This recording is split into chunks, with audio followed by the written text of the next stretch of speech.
we are back with another video. It is a cold day in February, and I know some of you are like, as soon as it warms up, I'm going on vacation. As soon as I get my income tax check, I'm planning said vacation. Well, before you plan that trip to the Bahamas, check out this video. We are talking about navigating through your finances. We are in our series 20-something, and we want to give you some tips and tricks to navigate through the difficulties that come with being young and often broke. And then coming into a little money as you graduate from college, you get your jobs, whatever your career path may be. We are talking about navigating through your finances. Check this out.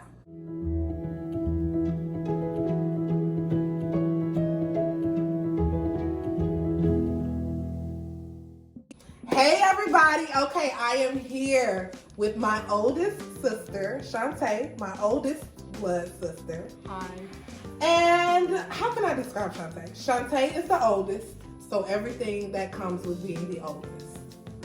And then Shantae is also the sister that's like politically aware. So everybody has different kinds of sisters. This is the one that's gonna let you know what's going on in the world. Who is your alderman? Who is the secretary of anything that you don't know? Because she's gonna know exactly what happened in the news and when you can go and vote.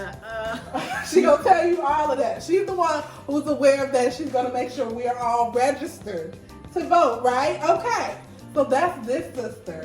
She is also an entrepreneur, the founder and CEO of SYP, yes, and she is growing her financial practice with one of the strongest financial institutions in the country, you guys. So Shantae, tell us how you became so passionate about finances. Well, to start, I'll say when I was in my 20s, I was, young. I was in college, and I remember my father had he had run a financial service practice for years, and he had positioned me where I was able to actually do pretty well. And while I was in college, I didn't have to worry about a lot when it came to finances. He was able to, help us pay for our tuition, kind of pay for our any expenses that we had there, while also kind of letting us know the importance of savings and investment. Well, during that time, I did enjoy the fruits of his labor, but I hadn't fully taken advantage of the things he was teaching, right? So I had gotten married when I was in my mid-20s, had 2 children, and I found myself in my 30s, educated, saved, and single now with 2 children and broke, right? It was a real wake-up call, that even though I was a hard-working, educated woman, I hadn't put in the proper tools necessary to help me financially navigate this new season in my life. Which is why now I take what I do in educating other women the importance of financial planning. I take it very seriously. I'm very passionate about helping women in that area. Which is great because this page is geared towards women.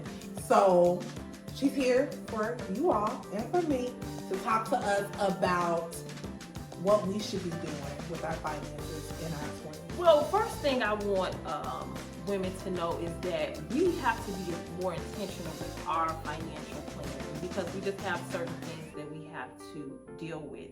First is that a lot of times women, we are more likely to take pay cuts throughout our career, right? Baby. We're taking breaks to raise our children, whether it's to have the children, then go on a maternity leave, or in some cases, people stay home, for a more long period of time. We're also more likely to take breaks from our career to take care of aging parents, right? To be primary caregivers. Not to mention the gender wage gap, right? So women in general, we make 80 cents on every dollar that our male counterparts make for the same work in the United States. African American women, that's an even greater wage gap, right? So we're looking at 62 cents on every dollar. They stay oppressing us. Right, but which is why it's very important that we be intentional with our finances and our financial plan. Going back to African American women, and not to just focus in on that, but African American women are the most educated demographic in the United States. African American women are opening up businesses at a much higher rate than others. And so now we have to say, with all of this creativity, with all this hard work, let me apply it to my finances. With that in mind, what can we do in our 20s to make sure that we are on top of this and kind of beat the curve? First thing, we have to live within our means, right? We have to make sure that what we're spending is not more than what we're making. And I hate to use the B word, but it's a budget. We have to start to budget, right? What lets you know, though, that you're living outside of your means? Because some of us may feel like, I don't need a budget. I live within my means. When I get my check, I spend whatever I got. That's my means. Right. Well, one thing would be the obvious. If you see you're having a hard time paying your bills every month, right? If you see that you are charging a lot of things, specifically when you're charging things like food, clothes, those basic things, you know you're living outside your means. But then when you say, I'm going to charge a trip, I'm going to charge a vacation, because, you know, I want to live my best life. Yeah. That's called self-care. That's a necessity. Right? So you do it on a budget, though, right? It shouldn't be on your credit card. And so these things are kind of like indication, like, man, I might be living outside my means. So you got to take the time, actually write out, okay, this is how much I bring in every month. These are my expenses, you know. This is what I pay in rent, utilities, cell phone, all those things. These are the things I need. These are my monthly expenses.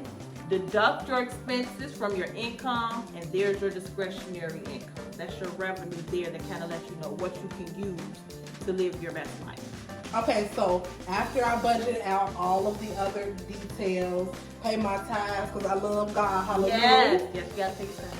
Then what's left is considered discretionary income. And what do you recommend I do with that? So that would kind of lead me to my second tip, which is always put a portion of your money aside for some time in the future, right? We should always be putting money in what we call assets, whether that's a savings, investment account, a bond, something where that money is going to be used, it's going to grow, and I'll be able to use it for some time in the future. So I recommend, and I actually wouldn't say after discretionary, if you can budget your savings right behind your tithes and offering, that will be ideal. So saving is a big Yeah, you're saying I should be tithing, saving, and then saying this is what I should live off of. This is what I should be spending to meet my everyday needs. Exactly. And don't get me wrong, I recognize that sometimes our money does come up short, right? So a lot of times what we'll do is we'll start to charge things. Well, what I'm saying, right, what I recommend is that once we get to that point where we're no longer needing to charge, goes to kind of like my third tip. I want us to be more active with paying down our debt and managing our debt and our credits. One of the ways you do that is, you go back to budgeting, making sure you're living within your means. Don't charge unnecessary things, like we might need to finance a car. Most of us need to get our mortgages financed. We don't need to finance trips, vacations, right? So if you can't save for that vacation, then you probably don't need to go on it. Right. No spring break? Not if you can't afford it. No. Stay within your means, you know. And staycations, you got to be creative, right? Yes, I've taken many a staycation. Yeah, so instead of taking $1,000 that you don't have and spending it to go out of town, you might only take a couple of hundred to rent a hotel, you know, in an area. And then the other thing I was going to say with managing your debt is you're paying your bills on time. I don't think that people recognize the adverse effect that comes with not paying your bills on time. And these things are going to have an effect on your credit. Doesn't that affect like 30% of your credit score? You're paying on time? I'm not for sure, but it is a huge part. Yeah, it is. It's a huge really part. big. Yeah. Okay, so would you say that in my 20s, there's going to be a difference between, because we talked about college, we talked about all of that, planning for the future. Do you think that there's a difference between somebody in their early 20s and in their late 20s? Absolutely, in the sense that a lot of times in our early 20s, I know for me, I was still finishing up college, right? Mm-hmm. And then in my mid 20s, I was in my career phase when I was after college. Right. Phase. And then by the time I was in my late 20s, I was married with a child and a half and a mortgage, right? So at that point, I had one child and I had another one on the way. So it was like, these are different phases in your 20s, right? So, and of course, your financial plan and goals will vary depending on what season you are in your life. You're in your 20s, starting off in your 20s, or you may be in the middle of your 20s. The goal right now for me should be to save. Make sure I'm putting something away for the future, whether it be emergency or just like long-term saving. Make sure that I'm budgeting and living within my means, and then pay attention to my credit and not charge everything. Yeah. What if you are that person who had that parent that put stuff in your name? What does that person do if they're already in a situation where they are at that low as far as their finances? And yeah, I'm in my 20s, but I'm thinking about filing bankrupt. What do I do? Okay, so in those instances, the first thing I would like to say is I'm so sorry to hear that. But the second thing I would say is start from where you are, right? Understand that our parents did the best they could with what they had, but now with what you know about finances and financial literacy, let's go ahead and sort those things out, right? Let's go back to those basics. Mm-hmm. What is my budget? Can I afford to start to pay some of these things down? What do I need to do to make sure that I can rebuild my credit? And then even in that, I say don't make the paying off the debt the main goal. You still need to save. You still need to put money aside for yourself for some time in the future, because that's only a portion of your overall financial plan. I tell people often that the difference between wealthy people and those who are impoverished is basically wealthy people have put their money to work for them in so many ways. They have options. Right. And a lot of times people focus in on, I got to pay down this debt because X, Y, and Z. You do want to pay down the debt, but you still need to save.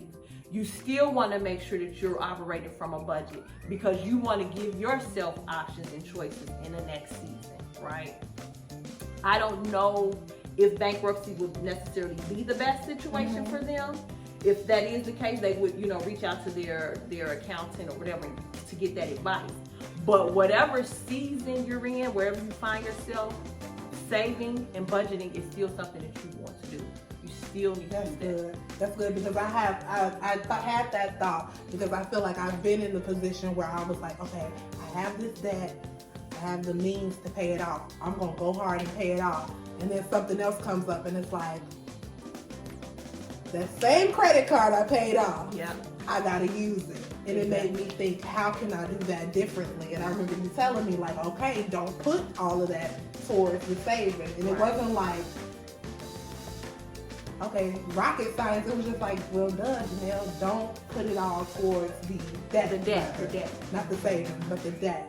So that was good. Yeah, because you have to do things kind of at the same time, right?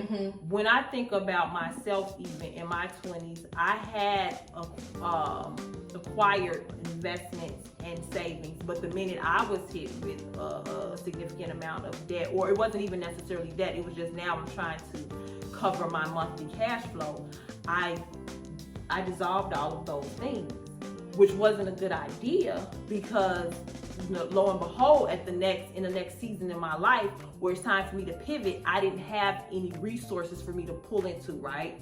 I didn't have a savings or an investment where I could say, okay, now I want you to invest this in your next career move or in furthering your education to create other revenue. Because I had dissolved it all on debt. And whereas debt management is not a bad thing at all. Right. It's not the only thing, right? You don't want to take away from the importance of saving for some time in the future. And then when you go back to your budget, if I can say these two, if you manage your budget, if you're being strategic and intentional about managing your budget for a year or two, in no time, you really shouldn't have any debt. Debt shouldn't be a problem for you. Yeah. Granted, like I said, we'll still see those things like maybe a mortgage. But if you're intentional with managing your debt, in no time, you'll see, okay, I have acquired a substantial amount of savings. I do not have this unnecessary debt. So the next time I do have an emergency, I don't have to worry about charging it because, I have this savings that I tapped into. So that is one of those things that you can actually get under control and keep under control. And I wouldn't say that we don't want to, do nice things for ourselves. I'm not being unrealistic in that regard. Right. But I'm just saying, always put something up for yourself for some time in the future, because you just never know. And you always want to give yourself options and choices. And what better way to do that than to say, okay, I got a little something to the side, say. That's good. And once you have done all of that and taken those tips and built your self up, I guess you could say, as far as your savings and everything, this is what you're going to do next. He's like, I just want more. I want to do more with my finances. You're going to follow my sister on all of her social media platforms. You're going to follow Shantae McCrary on LinkedIn, Facebook, and on Twitter. And you're going to ask her to help you as your financial consultant so that you can continue to build your financial house and build your assets and become that boss woman financially that you are trying to be. Yeah. And then you can go on all of your vacations, sis. So, with that being said, that wraps up this video this week. Don't forget to like, share, and subscribe so that you can expand the sister circle. Next week, you want to join me. You're going to like this. Because now that we've talked about our finances, we're going to talk about how to look good on a budget. On a budget. On a budget, baby. We said the B word. Okay? Y'all tune in next week. See you then. Bye. Bye.